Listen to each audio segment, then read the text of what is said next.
And I hope you're doing well. So, this video is going to be all about RRB teaching exams, especially TGT और PGT के aspirants के लिए। ठीक है जी। सो आप देख सकते हैं मैंने साथ में सिलेबस जो आज हम करने वाले हैं वो मैंने लगा दिया है। दिस इज द पार्ट, ये पार्ट के हम कुछ क्वेश्चंस करेंगे। There will be 30 questions. ठीक है। So let's start with the first question. इनमें से कौन सा ऐसा है जो रिफ्लेक्ट करता है functional scope of educational psychology in curriculum design? सिर्फ एग्जाम स्ट्रक्चर के लिए। It links content with teaching learning process. Functional कैसा होना चाहिए? फंक्शनल का मतलब भाई जो तुम लोगों ने, जो हम लोगों ने करिकुलम बनाना है वो टीचिंग लर्निंग प्रोसेस को कनेक्ट करे, लिंक करे, है ना, और लर्नर की कॉग्निटिव डेवलपमेंट के लिए हेल्प करे, ना कि कोई रूल्स बना दे और लिमिट कर दे। तो ऐसा नहीं होगा।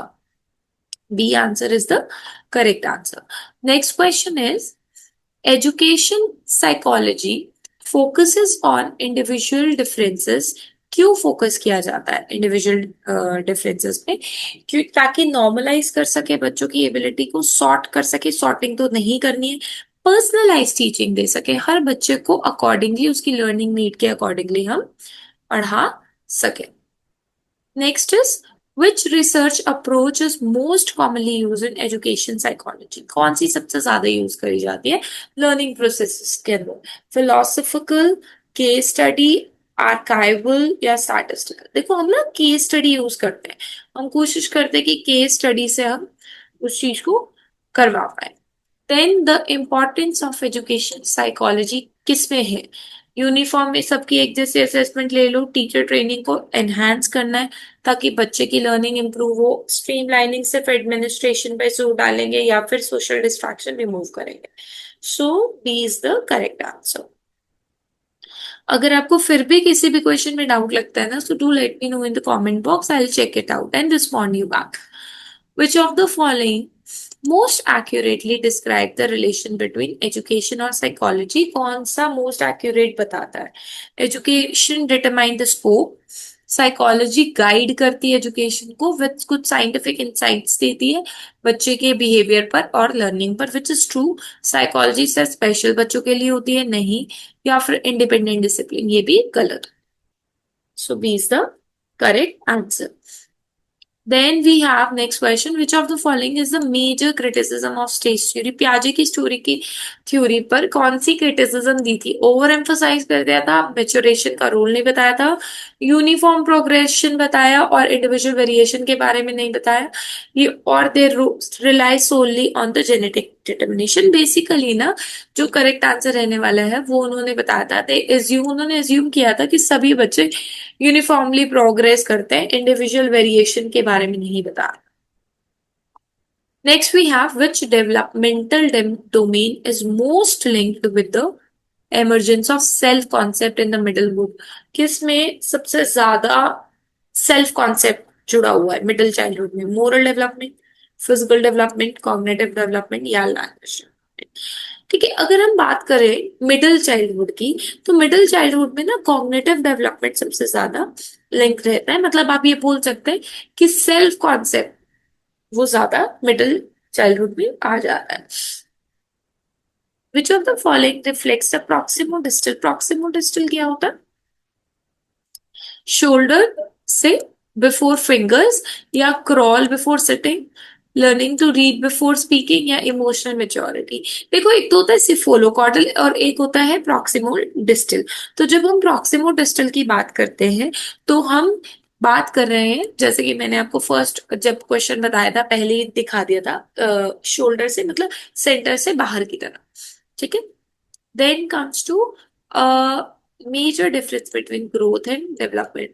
ग्रोथ क्वालिटेटिव नहीं होती है, ग्रोथ क्वांटिटेटिव होती है।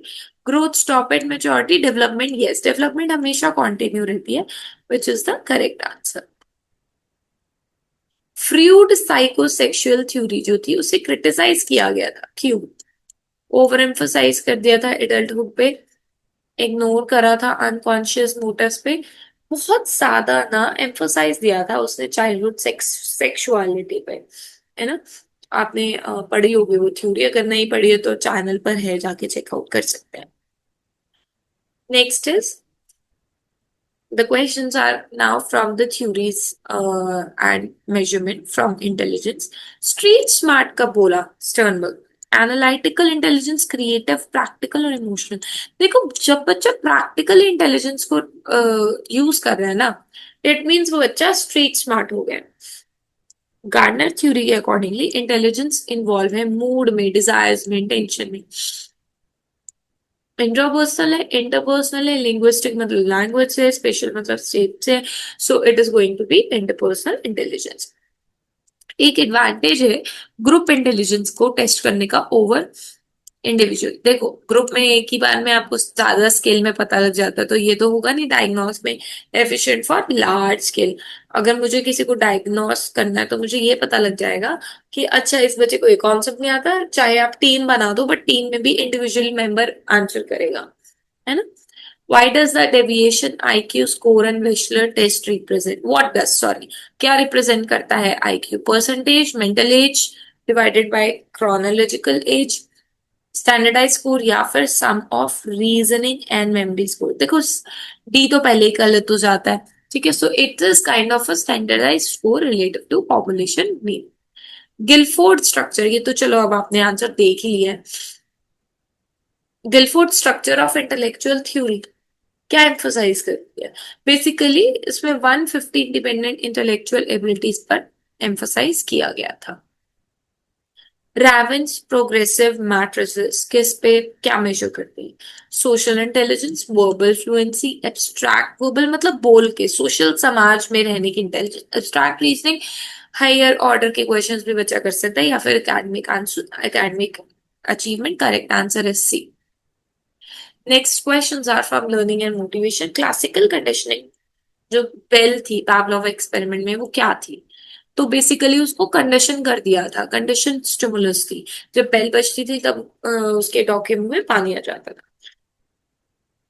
स्किनर की जो थ्योरी है ऑपरेंट कंडीशनिंग की, वो primarily differs from classical conditioning से क्यों अलग है? रिफ्लेक्स एक्शन की वजह से, इनवॉलेंट्री बिहेवियर की वजह से, कॉन्सिक्वेंसेस एंड रीइंफोर्समेंट, क्योंकि वो रीइंफोर्समेंट के ऊपर थी, ना कि पैसिव लर्निंग और इनवॉलेंट्री बिहेवियर। जेडपीडी वेगोस्की ने दिया था किससे? कि भाई मोर इंटेलिजेंट अदर, ना कि पियाजे, एरिक्सन या फिर बंडूरा में। एक चीज ध्यान रखना, बंडूरा और वेगोस्की ना सेम चीजें, बहुत चीजें बताई हैं, तो भूलना मत कई बार कुछ बंडूरा ने भी बताया। अगर क्वेश्चन में बंडूरा वेगोस्की नहीं होता तो आप बंडूरा लिख के आते हैं। विच of the following best promote intrinsic? Intrinsic motivation है, मुझे पास करना है पेपर बिना किसी रिवॉर्ड के। बेसिकली रिवॉर्ड तो आपका जॉब ही है, बट स्टिल अंदर से आपकी मोटिवेशन है, तो ना तो आपको प्रेज चाहिए ना आपको रैंक चाहिए, आपके अंदर से इंटरेस्ट आए कि करना ही करना है, ठीक है। बट यहाँ पे फिर भी हम आरआरबी की बात करें तो एक्चुअली में तो वो एक्सट्रिंसिक ही रहेगा। जब आप कुछ लर्निंग के लिए करते हैं कि मुझे लर्न करना है, रिवॉर्ड नहीं चाहिए, that is intrinsic motivation. A major limitation of behaviouralist learning, क्या लिमिटेशन थी? इग्नोर कर देना इंडिविजुअल बेसिक को, बहुत ज्यादा इंटेलिजेंस पे काम करना, इंटरनल कॉग्निटिव प्रोसेस को नेग्लेक्ट करना, या फिर सिर्फ और सिर्फ फोकस करना ग्रुप बिहेवियर पर। अगर हम बिहेवियरलिस्ट लर्निंग थ्योरी की बात करें तो बहुत ही ज्यादा नेग्लेक्ट हो रहा था cognitive process. Now next topic, psychology of exceptional children. Which of the following is not a gifted? बच्चे वो होते हैं जो सुपर इंटेलिजेंट होता है। अगर आपने वो देखी है शेल्डन वाली स्टोरी, ठीक है, राइट, या फिर बहुत सारे बहुत अच्छे बच्चे होते हैं जो इंटेलिजेंट होते हैं, जो फर्स्ट क्लास में एट्थ क्लास का क्वेश्चन सॉल्व कर सकते हैं, राइट। सो उनकी क्यूरोसिटी ना बहुत ज्यादा अच्छी होती है, ना कि एडवांस मोरल रीजनिंग ये सब, ठीक है। नेक्स्ट क्वेश्चन इज, अगर अभी तक आपको सेशन अच्छा लग रहा है, प्रोडक्टिव लग रहा है, so please do like, share and subscribe. Then a student with dyscalculia, question में ही आ गया कैलकुलिया मतलब कैलकुलेशन में प्रॉब्लम है, तो मैथ्स में प्रॉब्लम है, ना कि मोटर कोऑर्डिनेशन, विजुअल में, देखने में, या फिर रीडिंग फ्लुएंसी में। Next question is, which of the following is a major challenge in identify? कैसे पता लगाओगे बच्चा क्रिएटिवली गिफ्टेड है? उसमें क्रिएटिविटी नहीं होगी ऐसा तो नहीं होगा। Focus on conformity and structure response, which is correct. Over reliance on IQ, no, all of the above. Lack of creativity test, नहीं बोल पाएंगे. B is going to be correct answer. But I don't know why in the answer key it's D. If you think that the answer should be D, please do let me know in the comment box. मैं एक बार फिर से question पढ़ लेती हूँ. Which of the following is a major challenge? क्या challenge आता है हम क्रिएटिवली गिफ्टेड चिल्ड्रन को आइडेंटिफाई करेंगे? ओके, ठीक है, फिर तो डी होना चाहिए. उसका रीजन समझिए. हमारे को क्या चैलेंज आ रहा है? हमें कैसे पता लगेगा बच्चा क्रिएटिवली गिफ्टेड है? लैक ऑफ क्रिएटिविटी टेस्ट, क्योंकि हम उसके साथ कोई क्रिएटिविटी टेस्ट नहीं ले रहे हैं. कंफर्मिटी और स्ट्रक्चर रिस्पॉन्सेज वाले क्वेश्चन नहीं पूछ रहे हैं. ओवर रिलायंस ऑन IQ, तो yes definitely it is going to be D. So according to me it is D. अगर आपको फिर भी लगता है कि आंसर कुछ और होना चाहिए, so please do let me know in the comment box. ठीक है, it is going to be my learning also. Backward children are best supported through. Backward children को कैसे सपोर्ट करोगे? कंपटीशन से, पीयर कंपैरिजन से, इंडिविजुअलाइज इंस्ट्रक्शन और remedial. Backward children का मतलब ये है जो बच्चे पीछे रह जाते हैं. इसका मतलब ये नहीं है जो बच्चे पीछे बैठते हैं. ठीक है, सो सी हर बच्चे को ना इंडिविजुअलाइज इंस्ट्रक्शन दोगे, रेमेडियल सपोर्ट दोगे तो बच्चा कर लेगा. ठीक है, और कभी भी ना कोशिश करना. ठीक है, जो बच्चा नहीं करता है ना, आप उसको ना बहुत बार प्यार से प्रेज करना. क्लास में उसको प्रेज करना 2-4 बार. उस बच्चे को ऐसा लगेगा कि नहीं, मुझे उस टीचर के लिए पढ़ना है. ठीक है, तो एक बार करके देखना. ये क्लास में इंडिविजुअलाइज इंस्ट्रक्शन देना, उसकी सीट पर जाके बोलना. रेमीडियल सपोर्ट ना इसी तरह हम कई बार ना, क्योंकि 50 बच्चे की क्लास में, 40 बच्चे की क्लास में नहीं हो पाता है, आई डू अग्री. बट इतना तो पता है ना, 40 में से कौन से ऐसे बच्चे हैं जो 10 है, जो कि एवरेज से नीचे हैं, जो अच्छा कर सकते हैं पर कर नहीं पा रहे. तो वो अगर वो 10 नंबर के टेस्ट में से 2 से 4 नंबर में भी इंप्रूवमेंट आ गई, तो इट मीन्स आपकी टीचिंग काम कर रही है ना. अगर हम ये सोचे कि आपके बच्चों को भी कोई टीचर इस तरीके से पढ़ाए, so definitely it is going to work. एक appropriate teaching strategy for learning disabled. कैसे? जो बच्चा लर्निंग डिसेबल्ड है तो उसको कोशिश करनी है वर्बल ड्रिलिंग से नहीं, बार बार रट्टा नहीं मरवाना, लेक्चर तो बिल्कुल ही नहीं देना, एक जैसा टेस्ट नहीं देना, मल्टी सेंसरी अप्रोच करानी है. यानी मल्टीपल सेंसर्स यूज करके आप उसकी लर्निंग करा सकते हैं. Then we have 27 to 30th question. Which evaluation technique best supports competency based education?